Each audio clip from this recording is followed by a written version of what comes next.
There you go, Canadian wine lovers. Here we are. Thomas Bachelder, your journey to produce Bachelder wines, mapping Niagara one vineyard at a time, took you to France, took you to Oregon before you got back to your roots. I think that what really kicked Bachelder forward is we started going back to the places we came from. So we made wine in Burgundy and Oregon with a center in Niagara for 7 years. So the Bachelder 3 vineyard logo meant from left to right, Oregon, Niagara, Burgundy. Did that for 7 years, Carl, till 2015. That's a lot of air, that's a lot of air miles. And what happened was the emptiest warehouse was always Niagara. So I thought, oh my gosh, we better concentrate on Niagara. So we took all that energy we're putting into 8, 9 wines in each country. And now we're up to 27 single vineyards. But every single vineyard we make now becomes in a small way part of our Les Villages, which like the French concept, of Mâcon Village or Côte du Rhône Village or Côte de Beaune Village. There's so many different concepts of village. Of course, Beaujolais Village in Beaujolais. But I think the thing to think of is we are declassifying some single vineyards into a village. Our terroirs of Niagara done the same way as our single vineyard, but in a more exportable quantity. So, I mean, yeah. So we put the map on that label, Carl, as an aspirational thing so that people would want to come to Niagara. So people, when you're dreaming of Italy or you're dreaming of France or you're dreaming of someplace that's a great terroir place, you dream of going there. And when you buy the wine from a single vineyard, you almost think you've seen pictures that you've been there. Someday, maybe you get there or maybe you don't. But either way, they have us dreaming about their lands, So yes, we're exploring lots of single vineyard terroir and going with the idea that it's the terroirs that will define an unknown place, like Niagara, known in Niagara, unknown to the rest of the world, but enough village, which is a blend, to be exportable. So, Les Villages right now is not only in your offering, it's in Quebec and Japan and England and Denmark. So there's enough of that. That's amazing. That's one of the beautiful things about making a village, Carl, is that the village is a bigger lot. And as we declassify things, if there's a barrel that's a little too maybe oaky, we can declassify that barrel and take it down to the village, which is a much bigger lot, maybe 20 to 30 barrels. And there it will do good. But the big secret I learned in Burgundy back when I was working at Jeannot Boulanger, I went over to Cocherie, Jean-François at the time, and he said, Thomas, I said, how do you make the differences in all your Meursault Village? Because they're so different and they're not even Premier Crus. Of course, he has Premier Crus. And he said to me, Thomas, on utilise toujours les mêmes fûts chaque année. Always use the same barrels. So if I had a new barrel from, let's say, Wismer Foxcroft that was Chardonnay, that was just looking a little too popcorny, I would declassify the contents of that barrel to village, where it would make village more exuberant and great value because there's not much new oak in village. But then you jealously take that barrel back for the next year and you put it in Wismer Foxcroft again. And that second year, it's going to be singing. The second year of fermenting Chardonnay in a barrel is pretty much always the best year because you have no worries about new oak, but the staves are not yet fully soaked up with wine, and you get this oxygenation that concentrates the wine in the newer barrels. The older barrels can be very pristine and almost like stainless steel inox. They are very terroir, very a beam of fruit and minerality, which sounds great, but you have blended newer barrel in with that. It's not only about the oak for us, it's winemakers, it's much more about the oxygenation, the reduction sauce, like when you're making a sauce in the kitchen. And the texture, right? And the texture is such a big part of it. That's why we age for 20 months.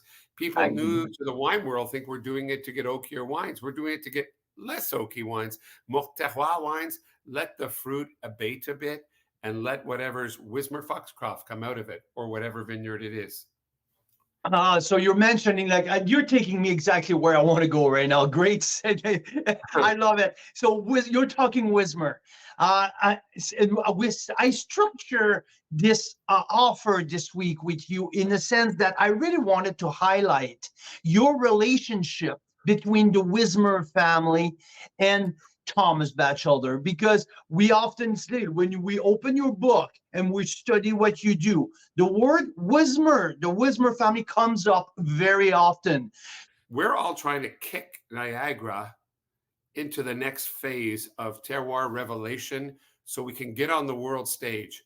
What we need to do is get our top wines to the world because we're cool, and we're cool and we're limestone. And limestone is the terroir that Chardonnay and Pinot Noir evolved on, right?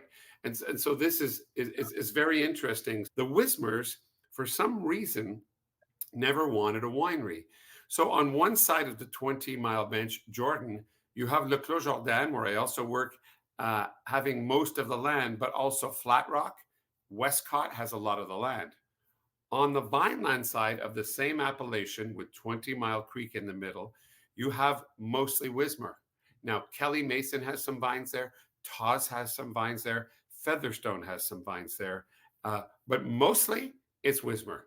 So you have Wismer Foxcroft, Wismer Wingfield, Wismer Armbrust, Wismer Lakeview, Wismer Park.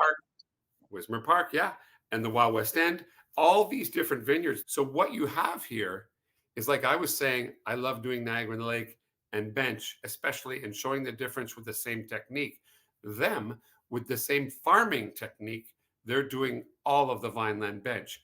And I think the thing I need to say, which is going to be a little chauvinistic, is that for me, when I came from Oregon to do Le Clos Jordan, I realized that Jordan was the right distance from the lake that you see here, the right distance from the lake, and the right elevation, about 130 to 170 meters. And so is Vineland. They're right beside each other. So some sort of elevation and distance from the lake, the warm lake, slows down the ripening and allows you to get tons of minerality while waiting for the sugars to creep up. So we can make natural 12.5, sometimes 13 wines with no acidity added, no sugar added. And this is a beautiful epicenter of Chardonnay, Pinot Noir, and Gamay Noir in Niagara. So I'm chauvinistic. That's what I really love, and we're all allowed to have our preferences. So I'm using the Wismer system, and we're collaborating to get a lot of single vineyards. They're helping us define terroir, and we're helping them define what they do. So when they buy a property, I think they have 300 acres, maybe more, but they also manage others. When they buy a property, they call the vineyard after the old farming family. So Park, Foxcroft, etc. So we just keep it. I keep Wismer Foxcroft hyphen, Tiré, in Wismer Park. So that's it is. So the fact that they don't want to have a winery has allowed things like, Nairae Cellars, 2027 Cellars, Cloudsley, and us to exist. How's that work? Do you have a checklist for the Wismer team for each and every parcel that you're looking at? I'm looking at, as Thomas Bachelder, I'm looking at this tonnage per acreage in this very specific. I'm looking for this bricks at harvest, or you give them your checklist and they operate this parcel of land under your recommendation? Yeah, it's like that, except not actual a checklist. You start with a handshake and you just haunt the vineyards a lot. And you say, hey, you pruned long. This could be a big harvest. Can we take some buds off? You have to be there in the vineyard and talk with them. And eventually what happens, like any good symbiotic relationship, they eventually start doing it the way you want. And we learn from the growers too. Like, for instance, I'm a grower, I've grown for Le Clos Jordan and Caylus for years.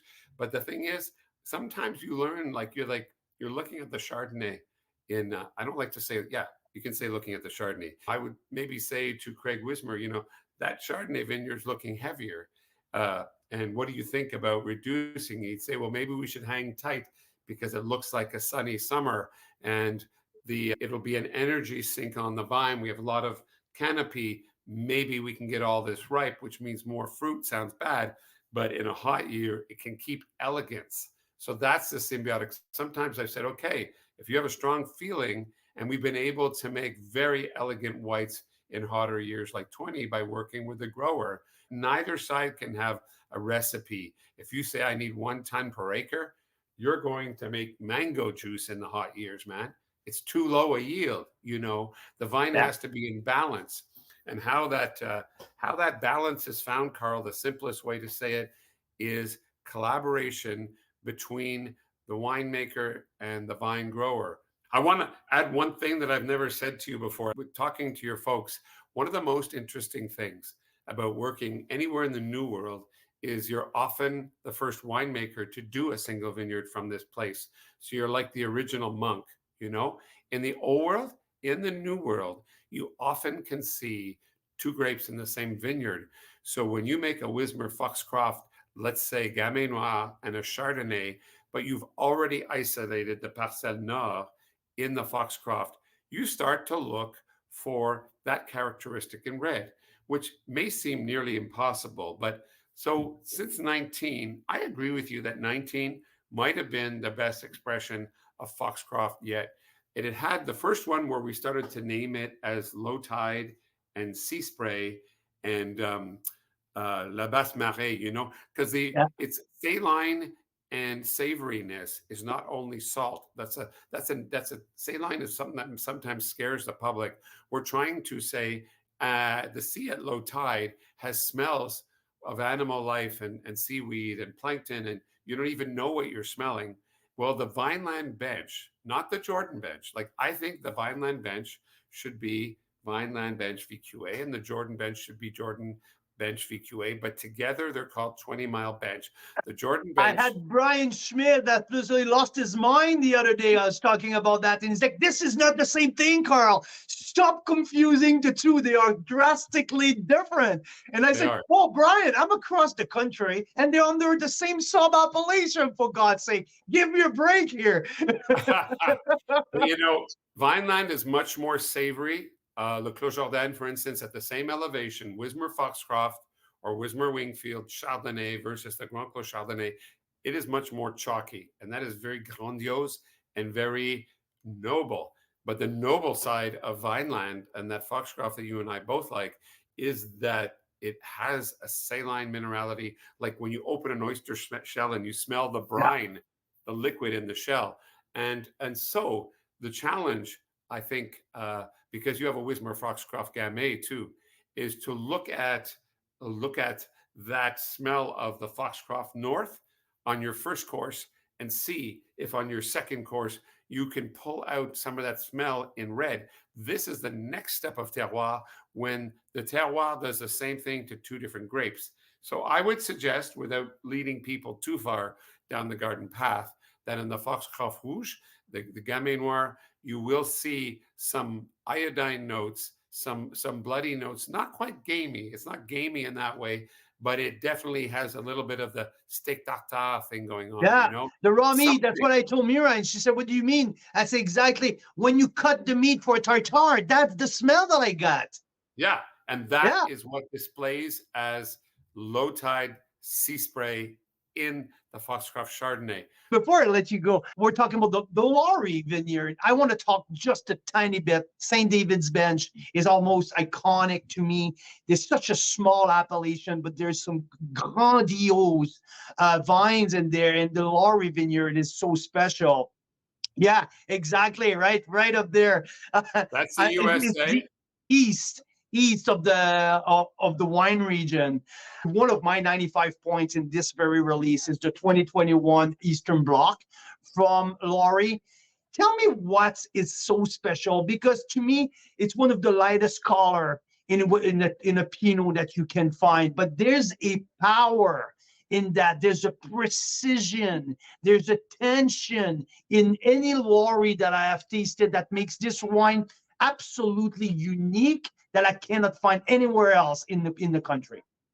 I agree. And just a bit of history that has nothing to do really with either of us is that you have Carl Kaiser, who starts Enniskillen with Donald Zeraldo, first winery after Prohibition, first to get a new license. And he discovers not ice wine. He discovers that ice wine can be done every year in Canada. He popularized ice wine because he realized you need -8 for at least one night. He realized Canada, Niagara, got that every year. And so Germany, even prior to global warming, cannot count on -8 every year. So he popularized that. But as Magdalena Kaiser, his daughter, she always tells me, my dad was a Pinot Noir nut. And he first did Lowery Vineyard, and he did Montague. And Pascal Marchand, the great Quebecer who now works with Marchand Taz in Burgundy, but who did Domaine La Vougerie and Domaine du Clos des Épineux before, Lowery Vineyard. If that project had have never existed, there would have been no Clos Jourdain, which came out of that alliance, Jafflin and Enniskillen, and moved to Jordan. If they hadn't done that project, then I would have probably moved to Canada because there wasn't enough Pinot to support a Pinot Noir winemaker outside of Enniskillen. So That's then crazy. years later, it's fascinating. Years later, when Wilma Lowry and their project is called Five Rose, as you know, that's their winery, but you don't put Five Rose on your label, you put Lowery Vineyard, the family name. When they came to marry, because I was out in Oregon and said, would you like some Lowry grapes? We said yes. So we got in there. And it is Niagara-on-the-Lake, but it's Niagara-on-the-Lake bench, and it's unknown clones. They think it's 115, but I know it doesn't taste like any other 115. So soup-based clones probably came from Paul Bosque, senior from Chateau de Charme back in the day. He had big nurseries, but who knows where it came from. But it is very special, very tight minerality. And why we call it the old Eastern Bloc is because it's the oldest plantations of Lowry, 84 and 88. Wow. And some of the plantations now are 93 and 99, I believe. But it all has those same flavors. It's just the oldest block is a little more intense. And you've already done that tasting note. And it's a very special wine to me because ultimately that vineyard influenced the Clos Jourdain being born.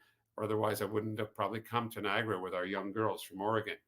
That is, thank you for sharing that story. It's amazing. And the wine indeed is very special year in and year out. And I believe like it's a very small, in terms of size of the vineyard, it's a fairly small vineyard up there, right? Oh yeah, it's really tiny. And we're so happy because the wine is so beautiful, but we're going to make about 50 cases of it. It's just, that's the year. Tiny. Tiny, but great. It's going to put Niagara on the world stage that year in as much as we can get a little bit of it to foreign writers and stuff to advance the whole cause. And it's really fun work to do because when you see the look of shock on a good taster's face who's never considered that Canada has one, let alone 2 or 3 or 4 great wine regions, they look on their shock like, man, this tastes like old world compared to the rest of the new world. We say there's a limestone bench here and the Niagara Falls falls from that bench, but elsewhere we have great mixed up terroirs because of their glacial past and all the receding waters, all the water flow that came after the glaciers receded. We have a terrible, lovely jumble of vineyard soils. And this is what we're exploring with our project. And, just one more thing, because Vineland and Jordan are amphitheater, they're protected, so they're harvested late, but they're protected so they get quite ripe. What we have out here in the west at Hamilton is Grimsby-Hillside. This is very unprotected here, and the southwest winds come and keep it cool. Grimsby-Hillside is a beautiful vineyard, and the Frontier Block is so named because it's the last vineyard in Niagara. The next vineyard over, Putticombe, is there, but it's in Hamilton jurisdiction. So in Niagara proper, the Frontier Block, c'est à la frontière, is the first vineyard or the last vineyard in Niagara, depending which way you're traveling. And I think it's a very cool, lighter mineral expression than Foxcroft, but very aérienne. It's a very beautiful vineyard. I mean, this is my number 3 wine of the year in Carl's Wine Club top 10 wine. Every year I do my top 10. I taste over 1,200 Canadian wines every year. And this is my number 3 this year, the 2020 the Frontier Block.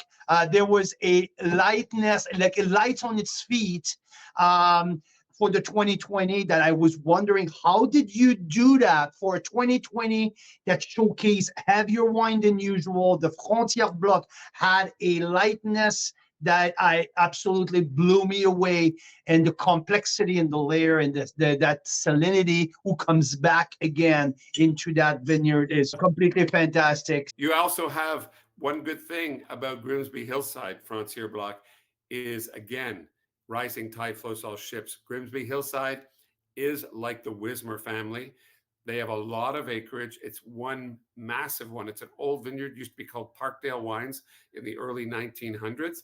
And now a family from Toronto bought it a couple of decades ago, and they are slowly planting a massive site. So you're going to see, you're going to see the Leaning Post, who turned us onto it, in there. You're going to see Kevin Panagapka doing that, Kelly Mason, Pearl Morissette's been out there. Like the Wismer Vineyards, Foxcroft and others, you're going to see these names. So when, I'm capable, and I think we all are, of saying, somebody will say to me, "Oh, Thomas, we loved your Wismer Park or your Wismer Foxcroft or your Frontier Block, but actually I thought Kevin Panagapka's at 2027 Settlers was the better one this year." And I'll probably agree. It's like, how many people make Le Clos Vougeot? I mean, Yeah. there's certain ones that shine in a certain year and they just get everything right. And you're like, good for you, buddy. We're all trying to do good renditions after the public decides which one speaks to them. But multiple wines coming out of the same vineyard is a real gift to Niagara, to the world, because you see through different lenses the same terroir. So this is the future, Absolutely. Well, Thomas, thanks thank for you doing what so do. much.